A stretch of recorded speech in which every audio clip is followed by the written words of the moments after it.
막상 자신들의 고향, 자신들의 조국으로 돌아간다라고 하는 것은 좋지만, 근데 다시 돌아가는 것은 결코 쉬운 문제는 아니었습니다.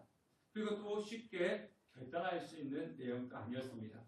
왜냐하면 이 예루살렘이라고 하는 것은 부모님의 고향이고 조상들의 고향이지 내가 태어난 곳은 아니기 때문에 그래요. 2세대, 3세대들은 예루살렘에서 태어난 것이 아니고 바벨론에서 태어났기 때문에 그들의 고향은 바벨론이었습니다. 그 바벨론 안에 친구들이 있었고, 그리고 수많은 거래처 사람들이 있었고, 인맥들이 있었습니다. 그러니까 그것을 포기하고 생소한 곳 예루살렘을 돌아가라, 이 말은 결코 서뜻 아멘하면서 순종하기는 쉽고 어려웠습니다. 어려운 일이었다는 거죠. 사실 우리나라가 이 선진국에 이민 가는 것도 거 가면은 생소한 곳에, 아무도 없는 곳에, 아무리 잘 사는 나라지만 그곳에 간다고 하는 것은 걱정되고 근심되고 두려움이 있는 것입니다. 쉽게 결정 내릴 수 있는 것은 아닙니다. 제가 알고 있는 그 필리핀 선교사님 계시는데요. 그 필리핀 선교사님은 필리핀 중에서도 그 북쪽에 있는 산지, 필리핀 중에서도 가장 못 사는 산지족을 이제 선교하시는 분이에요. 그래서 이제 그분의 선교는 산지족에 가서 선교도 하지만 산지족에 있는 그 젊은 청년들을 그것보다 조금 더 나은 도시, 시골인데 조금 더 나은 도시에 신학교를 지어놓고 거기에 불러서 신학 교육을 시켰습니다. 그리고 너희들 다시 너네들 고향으로 돌아가서 이 교회를 세우고 복음을 전파해, 이런 목적으로 이제 신학교를 세워가지고 산지족에 있는 분들을, 청년들을 와서 교육을 시켰는데, 이 산지족의 청년들이 어떻게 했겠습니까? 다시 고향을 안 가는 거예요. 왜? 이 신학교에 있는 그 지방이지만, 그 시골이지만 거기가 더 좋은 거예요. 그래서 가지 않고 머물러 있으려고 하기 때문에 참 어려움이 있다, 이렇게 이야기하는 것을 제가 들었습니다. 사실 우리나라도 보면요, 우리의 민족의 후손들, 조선족이 있잖아요. 중국에 가면. 또 중앙아시아 가면 고려인들이 있지 않습니까? 그들은 부모님들의 조상, 그리고 자식 조상들의 고향인 한국에 오고 싶어 합니다. 그리고 대부분 많이 와가지고 이곳에 정착해서 살려고 합니다. 왜냐하면 우리나라가 거기보다 좀 더 잘 살기 때문에 와서 여기서 좋은 혜택을 누리면서 살려고 합니다. 자, 그러나 미국이나 유럽, 일본과 같은 곳에 가면 또 우리 교포들이 있잖아요.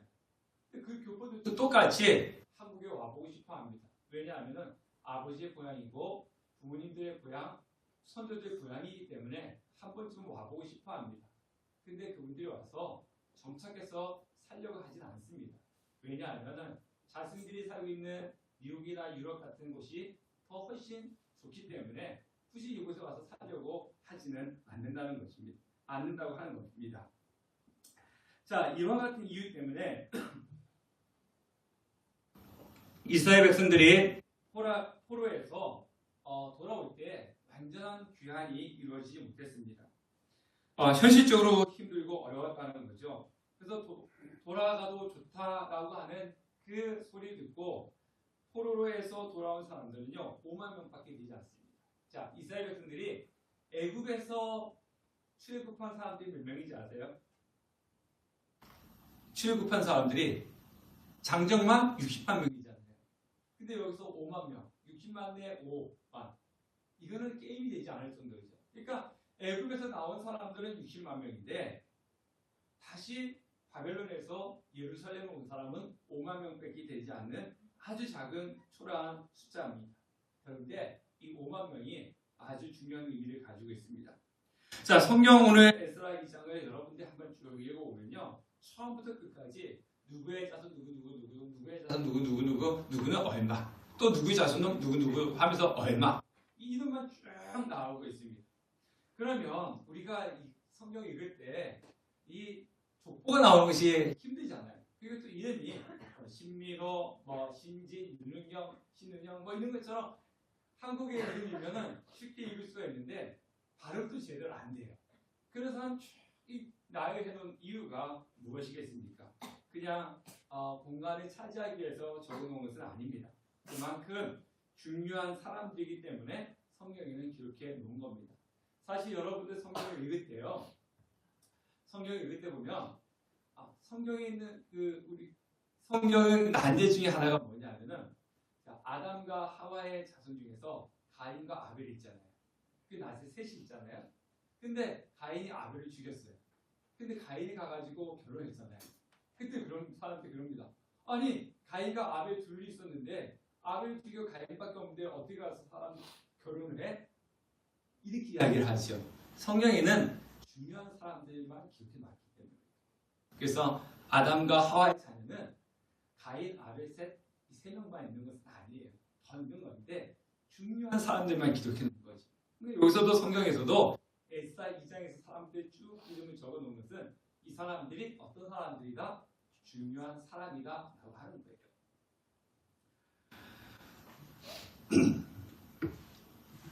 자, 이 사람들이 왜 중요하냐? 이 사람들은 바벨론의 그 안정된 생활을 포기하고 아무것도 없는 예루살렘에 올라와서 무너진 성전을 재건한 사람들입니다. 결국 이 사람들이 손발대가 내려서 그 아무것도 없는 곳에 성전을 지어 놓았기 때문에 나중에 2차, 3차 포로 귀환에 대해서 올라와가지고 다른 사람들이 정착하면서 살 수 있었던 것입니다. 그래서 하나님께서는 이 사람들의 이름을 기억하고 있다라고 하는 의미에서 에스라서 2장에 사람들의 이름을 기억해 적어 놓으신 것입니다. 하나님은요 이 사람들만 기억하는 것이 아니라 우리의 모두를 기억하고 계시죠. 오늘 이곳에 예배드리고 있는 분들, 오늘 캄보디아에서 오신 이 가족들, 모든 사람들의 하나님 택한 사람들이라며 하나님께서는 한 명도 빠짐없이 다 기억하고 계시는 것입니다. 오늘 2장의 말씀을 보면 처음부터 끝까지 누구의 자손은 얼마, 누구의 자손은 얼마 이런 식으로 이야기를 전개해 나갑니다. 그리고 이 말씀 속에서 우리가 알 수 있는 것은 뭐냐면 예루살렘에서 포로로 잡혀서 바벨론으로 돌아가는 사람들보다 거기서 태어난 사람들이 돌아온 자들이 더 많았다는 거예요. 그러니까 누구의 자손, 누구의 자손 몇 명이 왔다 이렇게 기록을 해 놓았다는 것입니다. 포로로 잡혀간 사람들이 아니고 그들의 아들이었고 그들의 손자였습니다. 그러면 한 번도 보지 못한 아무것도 없는 이 예루살렘에 2세대, 3세대들이 올라온 이유가 무엇이겠습니까? 그래서 오직 하나입니다. 무너진 하나님의 성전을 뭐하기 위해서? 재건하기 위해서 올라온 것입니다. 돈을 벌기 위해서 온 것도 아니고 와서 자신이 사업을 해서 뭔가 풍족한 삶을 누리기 위해서 온 것도 아닙니다. 오직 하나, 무너진 하나님의 성전을 재건하기 위해서 올라왔다는 것입니다.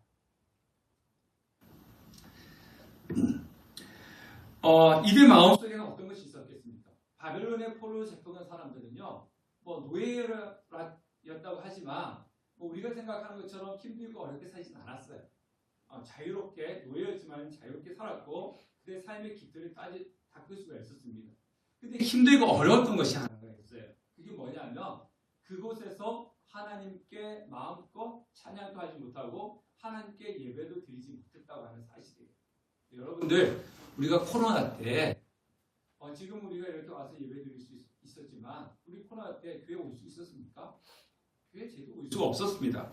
자리에 몇 자리에 몇 명이 와야 되고 몇 자리에 몇 명이 와야 되고 저희 작은 교회는 통제를 별로 받지 않았지만은 큰 교회는 공무원들 시청인 분들이 와가지고 지키고 인원이 찼니 안 찼니 그거 확인하고 그랬지 않습니까?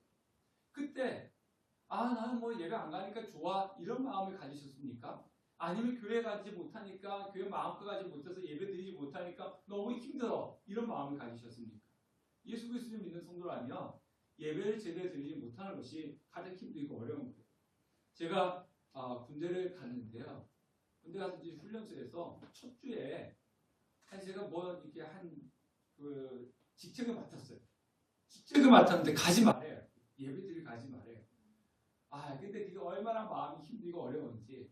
예수 믿는 성도는요, 물질적으로 힘든 것, 그리고 다른 거 힘든 것보다 가장 힘들어야 될 것이 뭐냐면은 하나님 앞에 마음껏 예배드리지 못하는 것, 그것이 가장 힘든 겁니다. 그러니까 이들은요, 바벨론에 살면서 물질적으로도 그렇고 다른 것도 그렇게 힘들고 어려운 것이 없었어요. 근데 뭐가 힘들었느냐? 하나님을 마음껏 찬양하고 예배드리지 못했다는 것입니다.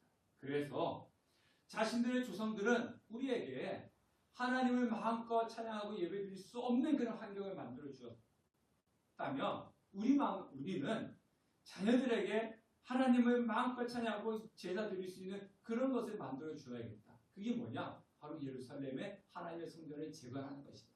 그래서 이들은 힘들고 어렵지만은 예루살렘으로 올라올 수 있었던 것입니다. 자, 우리나라는요, 자녀들에게 부모가 가지고 있는 좋은 것을 물려주죠. 그죠? 그러다 보니까 뭐 물려주는데 때로는 뉴스에 보면 또 편법으로 물려주기도 하고, 뭐 어떻게든지 자녀한테 물질적이라든가 기업이라든가 이런 거 물려주려고 합니다. 그러다가 사회적인 문제가 되기도 합니다. 그런데 우리는요, 자녀들에게 그런 거는 물려주려고 하지만 어떤 신앙적인 문제, 하나님을 잘 섬길 수 있는 그런 신앙의 계승에 대해서는 그렇게 신경을 별로 쓰지 않는 것 같습니다. 그냥 내가 교회 다니니까 너도 교회 다녀? 이런 것이 아니라 신앙의 계승이 내려가기 위해서는 부모의 헌신이 필요한 것입니다. 저와 여기 계신 분들은요, 지금 누구의 헌신의 열매를 따먹고 있냐면은 우리 부모님들 세대, 우리 할아버지 할머님들의 뿌려놓았던 그 신앙의 기도의 열매를 우리는 먹고 있는 거예요. 그래서 우리는 편안하게 예배드리죠. 우리 교회 가지 못하게 하시는 사람도 있습니까? 내가 안 오는 거지. 내가 안 오지 못하게 하는 사람들은 없어요. 근데 우리보다 지금 여기 앉아있는 청년들의 그 시대 때 더 우리 젊은 그 어린 아이들 후손들에게는요, 우리가 열매를 주어야 되는데 우리는 열매를 먹기만 하지 그들에서 씨앗을 뿌려놓지 않고 있다는 거죠. 우리 지금 젊은 세대, 우리 그 어린 세대, 그들의 영적인 부분, 신앙의 부분은 상당히 우리가 심각하게 고민을 하셔야 되는 겁니다. 그래서 지금 우리는 우리 자녀들의 그 신앙의 열매를 위해서 눈물을 흘리면서 기도의 씨를 뿌리셔야 되는 것입니다. 자, 포로의 귀환을 하는 사람들을 보면요, 다양한 종류의 사람들이 올라오고 있습니다. 그래서 성전을 건축하기 위해서 예루살렘에 올라온 사람들을 자세히 나열을 했는데, 근데 우리가 성전 짓는 건 모든 일이 그렇습니다. 영웅 한두 사람의 힘을 대는 것이 아닙니다. 밖에 각층에 많은 사람들 인해서 이루어지고 있는 거죠. 자, 고레스 왕이 돌아가라 라고 했을 때 하나님의 감동을 받고 올라온 사람들이 있었다 그러잖아요. 오늘 2장은 우리가 읽어보지 않았지만 2절에 보면요, 수룹바벨이라고 하는 사람이 나옵니다. 이 사람은 왕족입니다. 수룹바벨은 왕족입니다. 그다음에 36절에 보면은 제사장들이 나옵니다. 그리고 40절에 보면 레위인이 나옵니다. 그리고 43절에 보면 느디님 사람이 나오고 55절에 보면 솔로몬의 신하들이 기록되어 있습니다. 즉 이건 뭐냐면 왕족부터 시작해서 제사장들, 레위인들, 느디님 사람, 그리고 솔로몬의 신하들, 이 다양한 사람들이 예루살렘에 올라와서 무너진 성전을 재건을 하는 것입니다. 자, 그러면 우리가 기억하는 사람들은 어떤 사람이 기억합니까? 우리는 보통 유명한 사람들이 기억하잖아요. 그렇죠? 유명한 사람들이 기억하는데 하나님은 유명하든지 유명하지 않든지 모든 사람들을 다 기억하는 거예요. 모든 사람들이 다 중요하고 모든 사람들이 다 소중하다라고 하는 겁니다. 교회도 마찬가지죠. 교회는 우리가 이제 어떤 분이 저한테 그러더라고요. 목사님은 설교할 때 참 힘들으시겠어요. 왜요? 그랬더니 이 교회 안에는 믿음이 좋으신 분도 계시고 믿음이 열악한 분도 계시고 또 어른도 계시고 또 젊은 사람도 있고 그리고 또 중년도 있고, 그런데 이 사람들 다 맞춰서 설교를 하려고 하면 어디에 포커스를 맞춰야 됩니까? 그러면서 설교하시기 참 힘드시겠어요. 이렇게 이야기합니다. 학교에서 교육을 할 때 학생들은 대부분 연령이 비슷하든가 어떤 수준이 비슷하기 때문에 그거 맞추면 되는데 교회 설교는 남녀노소 다양하기 때문에 참 힘드시겠어요. 그렇게 이야기하시는 것을 제가 들었습니다. 자, 교회는 모든 다양한 사람들이 모입니다. 그런데 이 어떤 사람은 더 소중하고 어떤 사람은 덜 소중하고 그런 사람이 없다는 거죠. 교회는 모든 사람들이 다 소중하다라고 하는 것입니다. 그리고 교회 안에는 각자 사람들에게 주어진 그 사명이 있는 거죠. 그 사명을 감당할 때 교회는 든든히 세워져 갈 수가 있는 것입니다. 자, 그래서 고린도전서 12장 12절 말씀 보면 몸은 하나인데 많은 지체가 있고 몸의 지체가 많으나 한 몸인과 같이 그리스도도 그러하니라. 너희는 그리스도의 몸이요 지체의 각 부분이라. 그래서 교회라고 하는 것은요 각자 하나하나가 연합되어서 한 몸을 이루어가는 것입니다. 자, 이스라엘 백성들이 예루살렘으로 온 이유가 뭐냐면은 하나님의 성전 때문이라고 그랬지 않습니까? 그러니까 성전이 없다라고 하는 것은 이스라엘 백성들이 존재해야 될 이유가 없는 거죠. 자, 그래서 이 성전을 짓는 것은 제사장, 그다음에 족장들 우리를 위한 거야라고 하지 않습니다. 하나님의 백성들이 존재하는 곳에는 성전이 있어야 되는 거죠. 그러면요, 구약 시대 때는 성전이었지만 신약 시대 때는 무엇이 성전이겠습니까?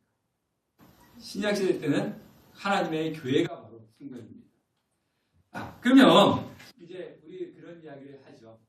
제가 우리 성도님들한테는 그런 이야기 제가 여러 번 많이 했는데 성도는 교회 다니는 분이 아닙니다. 제가 이런 이야기했어요. 보통 우리가 어떤 표현해요?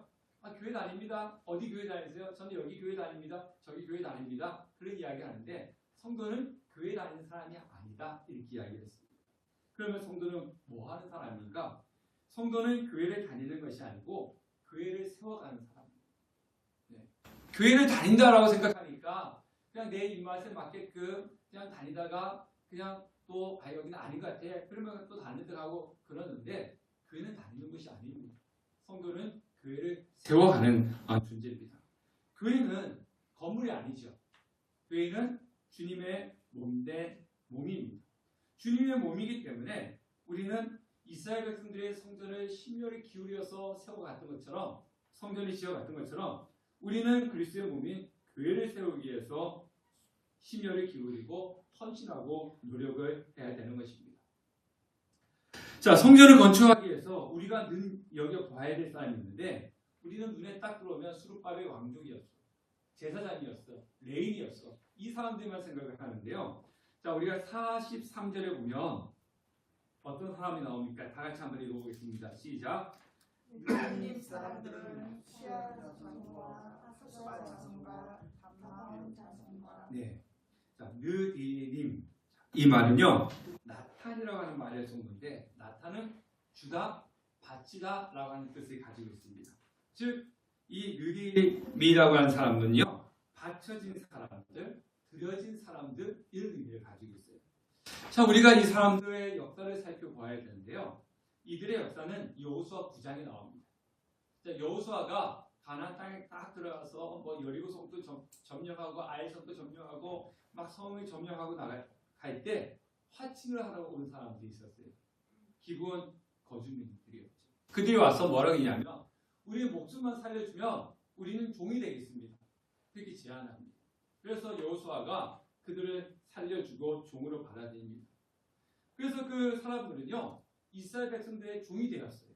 그래서 나무를 패고 물을 깃는 그런 그 사람들 중에서 일부는 레위인을 도와주는 그런 종이 되었습니다. 그러니까 레위인들이 해야 할 허드렛 일을 한 겁니다. 예를 들면 제사 드릴 때 피로 묻었던 식기를 씻는다든가 아니면 성전들을 청소한다든가 또 번제될 때 나무가 필요하니까 나무를 팬다든가 또 성전 그 물두멍에 물을 쌓아야 되는데 그 기도원 골짜기 가가지고 항아리에 물을 떠가지고 와가지고 물을 쏟아버리는 그런 힘들고 어려운 일들을 누가 있느냐? 이 사람들이 했어요. 이 사람들이 했습니다. 자, 그리고 또 한 사람이 나오는데 누가 나오냐면 55절에 다 같이 읽겠습니다.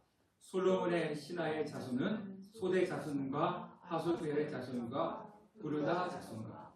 그래서 솔로몬의 신하라고 하니까 솔로몬이 왕 때 있었던 신하들 이렇게 생각하는데 이어서 솔로몬의 신하는요. 솔로몬 때 정복 사업을 해가지고 포로로 잡아온 사람들. 네, 포로로 잡아온 사람들이기 때문에 이 사람들은 누구보다 더 미치냐? 바로 앞에 살펴보았던 느디민 사람들보다 더 천한 사람들이었어요. 더 힘들고 어려운 일을 했던 사람들입니다. 그런데 이 사람들이 올라왔어요. 자, 이 사람들이 올라온 이유가 뭡니까? 성전에 종살이를 하기 위해서 올라왔단 말이에요. 그러니까 바벨론의 포로로 잡혀갔을 때는 종노릇도 하지 않았어요. 자신들의 생활을 안정되게 살고 있었음에도 불구하고 이제는 내가 여기서 안정된 생활을 포기하고 다시 성전에 올라가서 예전에 성전에서 레인들 도와주던 그 허드렛 일을 하고 그 종의 생활을 하기 위해서 다시 올라오는 거예요. 자, 여러분들이 이 사람들 생각할 때 어떤 사람 같아요? 아니, 거기서 그냥 편안하게 살지. 뭐하러 예루살렘에 올라가서 또 종로 타러 올라가? 정신 나간 사람 아니야? 이렇게 생각할 수 있잖아요. 아니, 저나 여러분들이 이 솔로몬의 신하나 느리니 사람이라면 어떻게 하겠습니까?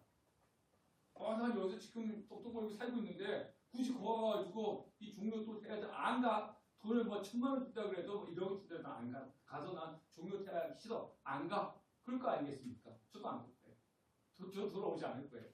근데 성경에 보니까 이 사람들이 돌아왔습니다. 뭐 하려고요? 성전을 지으려고. 성전을 지으려고. 내가 가서 또 예전처럼 종로를 타면서 살더라도 뭐가 더 중요하느냐? 하나님의 성전이 지어지는 것이 더 중요하다. 그래서 성전을 재건하기 위해서 올라왔다는 것입니다. 자, 하나님은 무엇을 보시는 분이라고 그랬습니까? 하나님은 중심을 보시는 분이시잖아요. 마음을 보시는 분이시죠. 자, 이런 귀한 마음으로 올라오는 사람들의 모습을 하나님께서 귀하게 여겨주셨다는 거죠. 그래서 성경에서는 더 이상 그들을 노예 신분으로 보지 않았습니다. 그래서 이 느리미 사람들을 어디에 집어넣냐면요, 레위 사람들의 자손의 반열에 집어넣었어요. 그 전에 어떤 사람들이었습니까? 레위인을 돌봐주는 종의 그런 사람들이었는데 이제는 돌아오고 나니까 예전처럼 종의 일을 하는 사람이 아니라 레위인과 똑같은 반열로 하나님께서 올려주었다는 겁니다. 하나님께 귀하게 쓰임받는 레위인의 신분이 되었다는 것입니다. 자, 그런 까닭에 오늘 성경에는 하나님께서 왕족부터 시작해가지고 그 천한 사람들까지 이름을 한 사람 한 사람 다 기록해 놓았던 것입니다. 자, 여러분들, 저와 여러분들의 이름은 어디에 기록되어 있어야 될까요? 네? 아니면 어디에 기록되기 원하십니까? 지난주 토요일에 제 아래 통서가 그 안수 집사를 받았어요. 임직식이 있어서 제가 갔습니다. 근데 그 교회는 몇 년 전에 성전을 건축해가지고 헌당식 및 임직식을 이제 같이 했어요. 그래서 제가 이제 교회를 돌보다가 교회를 서류 쓰는데 옆에 이렇게 딱 사람들 이름이 막 적혀 있더라고요.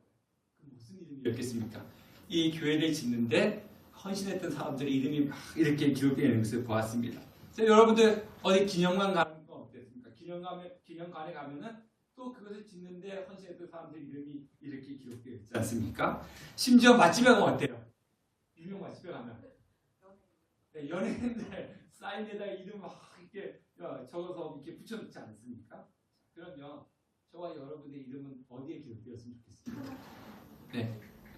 예수님께서 그렇게 이야기했습니다. 누가복음 10장 20절에 보면 그러나 귀신들이 너에게 항복하는 것으로 기뻐하지 말고 너희 이름이 하늘에 기록된 것으로 기뻐하라. 이렇게 말씀했습니다. 요한계시록 21장 27절에도 보면요. 무엇이든지 속된 것이나 가증한 일 또는 거짓말하는 자는 결코 그리로 들어가지 못하되 오직 어린 양의 생명책에 기록된 자들만 들어가라. 이렇게 말씀하고 있습니다. 저와 여러분의 이름은 어디에 기록되어야 될까요? 네. 기념비에 이름이 새겨지기보다 어느 식당에 내 이름이 사인이 붙어있기보다는 하나님 나라의 생명책 그리고 하나님이 기억하시는 그 기억에 누구 이름이 들어가야 되겠습니까? 저와 여러분들의 이름 숫자가 들어가 있어야 될 것입니다. 하나님을 위해서 헌신했다고 하는 하나님께서 기억하시는 사람들.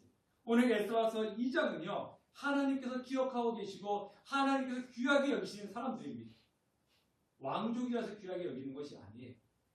천한 사람이라서 하나님께서 기억 못하는 것이 아니에요. 왕족이든 제사장이든 천한 사람이든 간에 하나님을 위해서 헌신한 사람들, 하나님의 성전을 세우기 위해서 헌신했던 사람들, 그 사람들을 하나님께서 기억하시고 하나님께서 귀하게 여기시는 것입니다. 여러분들 오늘 이제 나와서 예배드리고 있잖아요. 여러분들이 하나님을 위해서 애쓰고 수고하면서 살아가려고 하는 그 모습들, 그리고 여러분들이 이 자리에 와서 하나님을 찬양하며 하나님을 예배드리는 그 이름 석자가 하나님의 기억 속에 있는 것이고 하나님께서 귀하게 여기시는 겁니다. 오늘 우리 캄보디아에서 멀리서 오셨잖아요. 멀리서 오셔가지고 오늘 이곳에 참석한 우리 6가족 하나님께서 얼마나 귀하게 여기시겠습니까? 여러분들 아까 우리 아이들 유통할 때 어땠어요? 귀여웠죠. 우리가 볼 때도 귀엽고 우리가 볼 때도 참 대견스러운데 하나님께서 보실 때 얼마나 대견스럽고 얼마나 기특하게 보이십니까? 우리 캄보디아 가족뿐만 아니라 여러분도 마찬가지. 오늘 저 멀리서 오고 또 여러 가지 모습 속에서 우리가 나왔지만 이 자리에 앉아서 예배드리는 우리 모습을 하나님께서 기억하고 계시고 하나님께서 중요하게 여기신다는 것입니다. 그래서 언제나 우리는 하나님을 위해서 헌신합니다. 무너진 성전을 재건했던 그 사람들처럼 우리는 하나님을 위해서 하나님 나라를 위해서 헌신하고 노력하는 우리 주의 성도님 되시기를 주님의 이름으로 축원합니다.